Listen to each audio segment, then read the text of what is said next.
Based on the latest information and forecast track received from the National Weather Service, Jefferson Parish will suffer severe impact from Hurricane Katrina.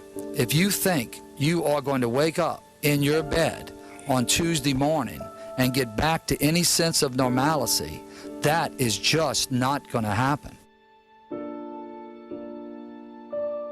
The day of the storm, everything was fine. And later on, the 17th Street Canal broke, and then the London Avenue Canal broke. And I evacuated out, expecting to come back like 3 days later. Just bought 3 days worth of clothes. It took me 3.5 months to come back. But the water got up to my ceiling, up in here. I was 10 feet in here, and I lost everything.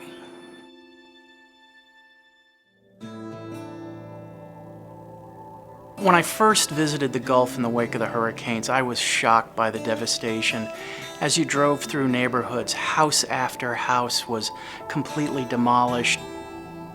What really brought home the extent of the devastation was when Brian Cornelius of Rebuilding Together New Orleans came to our national conference in Chicago and stood up and described the devastation. Tears began to flow, people were shocked, and the affiliate network came together and felt that we had to do something, and that we had to do something significant.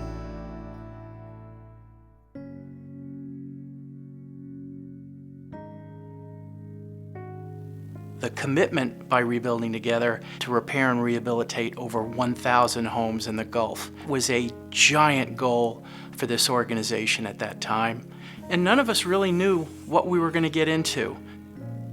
We made that commitment without having the infrastructure in place or the affiliates rounded up to do it. But I think we all believe the need was there. The call for action to the network was pretty extensive. We needed the help.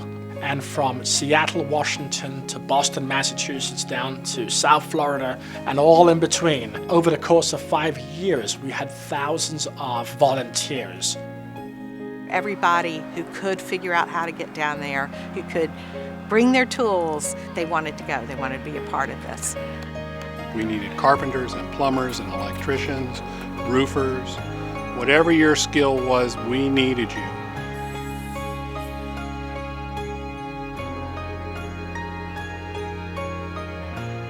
I still get surprised when I'm stopping by a site and a homeowner drives by and honks and yells thank you out the car window. It still kind of takes me back that, you know, people really are thankful. I was at the very end. I felt like maybe I'm gonna lose my home forever. Rebuilding Together gave me hope. They gave me hope that my home would be rebuilt. And that's a wonderful thing to have. You think that we've been forgotten about, but we haven't. And everybody has shown us so much love.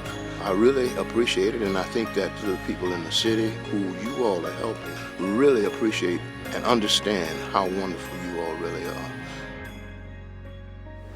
Rebuilding Together has been one of the leaders of the greatest outpouring of volunteerism in the history of the country. And the only reason that's happened is because they've been able to take the grief and the sadness that people felt around the country and transform it into the power of action and help change somebody's life. And that's what the volunteers are doing here, is they're changing lives.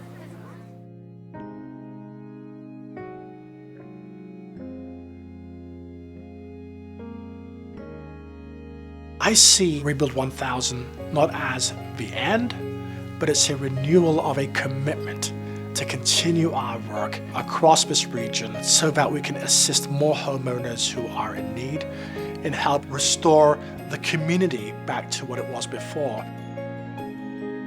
If we continue to think big, if we continue to plan big, we can become an organization and a network that can far exceed our most optimistic assumptions of ourselves.